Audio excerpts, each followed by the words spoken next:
Phone వచ్చిందంటే ఎంత కంగారు ఉంటుంది ఆ పసిబిడ్డ, ఎంత ఉక్కిరి బిక్కిరి అయిపోయి ఉంటాడు, ఎంత ఇబ్బంది పడి ఉంటుంది ఆ చిరు ప్రాణం. కానీ ఆశీస్సులు, ఒకరి ఆశీస్సులు ఇస్తారు, ఇద్దరు ఆశీస్సులు కాదు, లక్షల్లో ఆశీస్సులు ఆ బిడ్డని చిరంజీవిగా నిండు నూరేళ్ళు బతుకు అని చెప్పి భగవంతుడే ఆశీర్వదించాడు.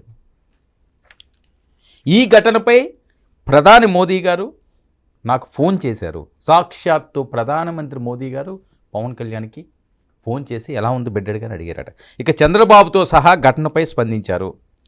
ఇంకొక కీలకమైన అంశం ఏంటంటే, ఒక ఆనందకరమైన విషయం, మరొకటి విషాదకరమైన విషయం. ఒకటి శంకర్కి ఈ రకమైన యాక్సిడెంట్ జరగడం. మరొక ఆనందకరమైన విషయం ఏంటంటే, అకీరా పుట్టినరోజు అటండి ఈరోజు. వారసుడు, మరొక జూనియర్ పవర్ స్టార్ అకీరా పుట్టినరోజు ఈరోజే అట. మరి ఆ తండ్రికి ఎంత బాధ ఉంటుందండి. ఒక పక్క అకీరా పుట్టినరోజు, మరొక కొడుక్కి అగ్ని ప్రమాదం. చూడండి, ఇది చాలా బాధగా ఉందని పవన్ కళ్యాణ్ గారు చెప్పలేక చెప్పిన మాటలు ఇవన్నీ కూడా. అకీరా పుట్టినరోజునే ఇలా జరగడం చాలా బాధాకరం అని. పవన్ కళ్యాణ్ గారు బాధాకరమైన ఆయన సొంత విషయాల్లో అన్నది చాలా తక్కువ మనం వింటాం. ఎవరికైనా అయితే అది బాధాకరం అని చెప్పడం వేరు. ఇంట్లో అంశాలను ఆయన బాధాకరమని ఎన్నో ఇబ్బందులు ఎదుర్కొన్నారు. ఈ దాంపత్య జీవితంలో ఆయన గొడవల అంశం అనండి, వేరే అంశం అనండి, చాలా ఆయన పంటి బిగువని నొక్కున్నారు. తన ఆవేదనని, తన బాధల్ని పంటి బిగిన ఆపుకున్నాడు ఆయన. కానీ ఇక్కడ చాలా బాధాకరమని ఆయన మాట్లాడడం అన్నది కలిసి వేస్తుంది వాళ్ళ ఫ్యాన్స్ని. మరొక కీలకమైన అంశం ఏంటంటే, ఇక్కడ అందరికీ కూడా భయపడే మాట అండి ఇది. ఎందుకంటే అది అసలు ఎవరు ఊహించలేంది. ఇలా ఏదో జరిగిందంటే ఓకే ఆయన సేఫ్గా ఉన్నారంటారు. కానీ ఆయన ఇప్పుడు ఏం చెప్తున్నారంటే, 30 మంది పిల్లలు సమ్మర్ క్యాంప్లో ఉన్నప్పుడు ఈ ప్రమాదం జరిగింది. సమ్మర్ క్యాంప్లో ఉన్నప్పుడు సింగపూర్లో ఈ ప్రమాదం జరిగింది. అయితే ప్రమాదంలో ఓ పసిబిడ్డ చనిపోయింది. ఒక్కసారి ఊహించండి.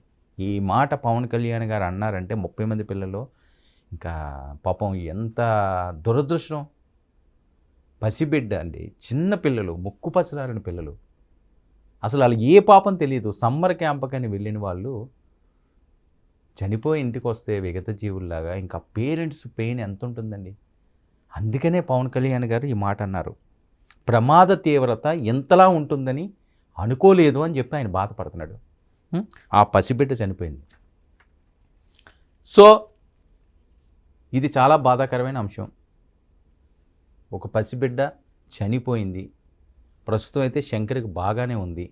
కానీ నా బిడ్డ కోసం ప్రార్థించిన వాళ్ళు, ఈ సమయంలో నాకు అండగా నిలిచిన వాళ్ళందరికీ కూడా ధన్యవాదాలు అని చెప్పి చేతులు జోడించారు పవన్ కళ్యాణ్ గారు కన్నీటితో.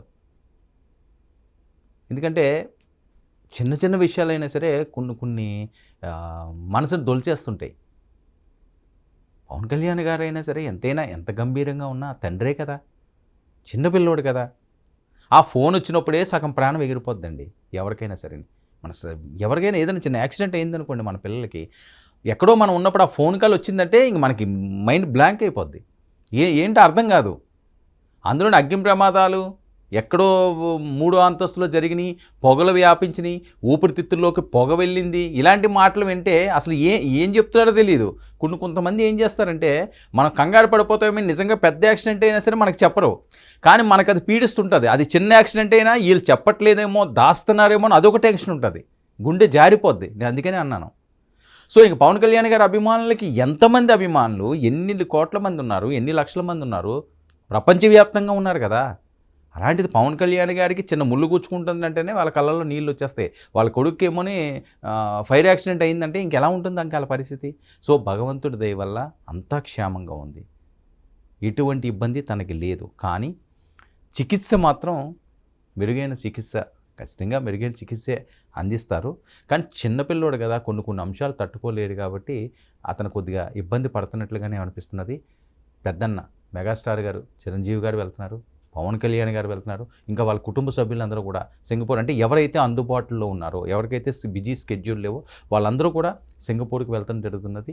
పవన్ కళ్యాణ్ గారికి వీళ్ళందరూ కూడా అండగా నిలబడిపోతున్నారు. ఆయనకి కోట్లాది మంది ఆశీస్సులు ఆ పసిబాలుడికి ఉన్నాయి.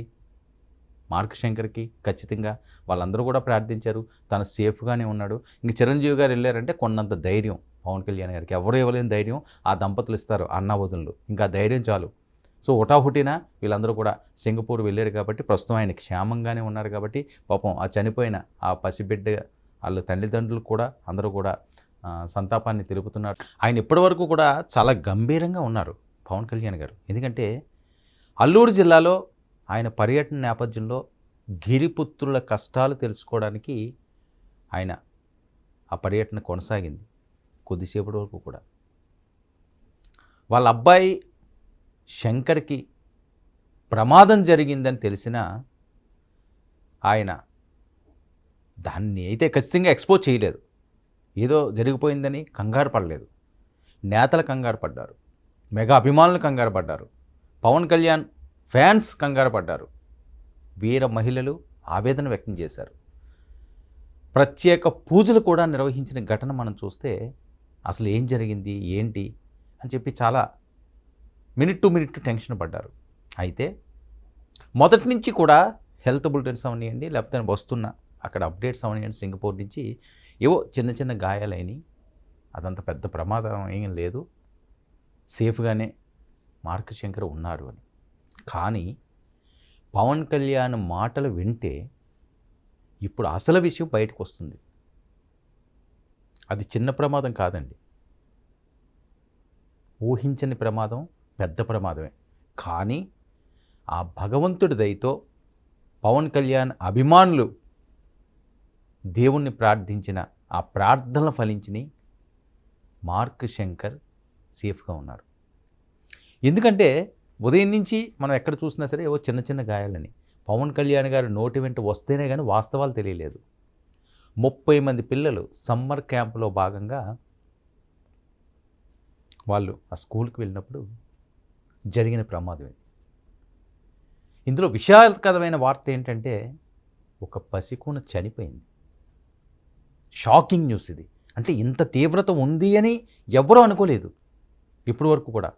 పవన్ కళ్యాణ్ గారి మాటల్లో అది బయటికి రావడం జరిగింది. అంతేకాకుండా అరకు పర్యటనలో నేను ఉండగా నాకు ఫోన్ వచ్చింది అని చెప్పి పవన్ కళ్యాణ్ గారు చెప్పడమే కాకుండా ఆ ఫోన్ వచ్చినప్పుడు ఆయన పరిస్థితి ఏంటో ఒకసారి ఊహించుకోవచ్చు. ఏ తండ్రిదన్నానండి, ఏ తల్లిదండ్రులన్నా, ఒక పవన్ కళ్యాణ్ గారు అనేది కాదు, సామాన్యమైన వాళ్ళు తల్లిదండ్రుల కన్నా బిడ్డకి ఏదన్నా చిన్న నొప్పి వస్తేనే తట్టుకోలేరు. అలాంటిది బర్న్ అవుతుంది, లేకపోతే గాయాలు జరిగినాయి, కాలిపోని కాళ్ళు చేతులు అంటే అల్లారు ముద్దుగా చూసిన ఆ గారాల పట్టికి ఎలా ఉంటుందండి? ఆయన ప్రాంతంలో ఉన్నారు. ఆ ప్రాంతాల్లో పవన్ కళ్యాణ్ గారు పర్యటన అంటేనే వాళ్ళకి కొండంత ఆశలు కలిగినాయి, వాళ్ళ కళ్ళలో ఆనంద బాష్పాలు కలిగినాయి. అమ్మ ఇప్పటికి వచ్చాడు రావా అసలైన మన్యం వీరుడు, ఈసారి ఖచ్చితంగా మాకు అభివృద్ధి జరుగుతుంది. ఎందుకంటే డోలులు వేసుకుని తీసుకెళ్తుంటారండి నిండు గర్భిణీల్ని. ఒక పాము, ఇప్పుడు అడవుల్లో ఏముంటాయి, జంతువులు ఉంటాయి ఖచ్చితంగా, ముఖ్యంగా పాములు, విషసర్పాలు విపరీతంగా ఉంటాయి. ఏ ప్రాంతంలో చూసినా సరే ఇళ్లలోనే అవి ఉండే పరిస్థితి ఉంటుంది. విషసర్పాల కాటికి ఎంతమంది బలైపోయారు, అవి ఏమన్నా లెక్కలు ఉన్నాయా? లేవే. గర్భిణీ స్త్రీలు, నిండు గర్భిణీల్ని డోలీల్లో నదుల్లో మోసుకొస్తున్న, కొండ కోణలు దాటుకొస్తున్న సందర్భాలు ఎన్నున్నాయి. స్వాతంత్ర ఫలాలది ఇన్ని సంవత్సరాలైనా, ఇన్నేళ్ళైనా ఇంకా అదే దుస్థితి, అదే పరిస్థితి. పాలకులు మారుతుంటారు, రాజకీయ పరంగా